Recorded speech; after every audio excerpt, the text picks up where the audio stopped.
23 బావునా నీవు బలిపీఠం నొద్ద అప్పడం నడిపించుచుండగా నీ మీద నీ సహోదరునికి విరోధం ఏమైనా కలదని అక్కడ నీకు జ్ఞాపకం వచ్చిన ఎడలా అక్కడ బలిపీఠం ఎదుటని నీ అర్పణము విడిచిపెట్టి మొదట వెళ్ళి నీ సహోదరునితో సమాధాన పడము అటు తరువాత వచ్చి నీ అర్పణము నడిపింపు.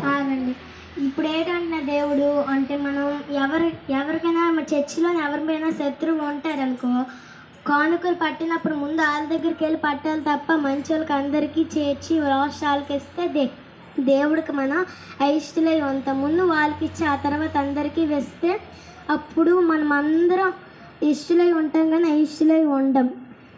మత్తయి సువార్త 18:21.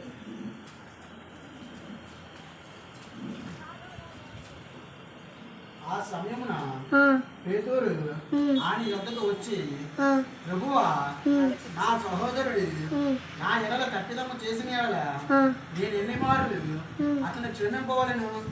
7 మార్లు మట్టుగా అని అడిగాను. అందుకు యేసు అతనితో ఇట్లాను, 7 మార్లు మట్టుకే కాదు, 70 ఏళ్ళ మార్లు వరకు అని నీతో చెప్పుచున్నాను. ఆగండి, దేవుడి దగ్గరికి వచ్చంటే పేతురు నా సహోదరుకి నేను క్షమించాలి, 7 మార్లు క్షమించాలి అని అడిగితే దేవుడు అన్నాడు, కాదు 78 మార్లు క్షమించాలంట.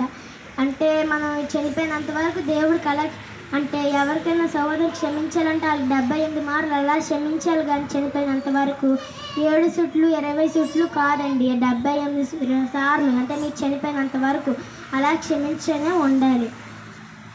మార్కు 11:25.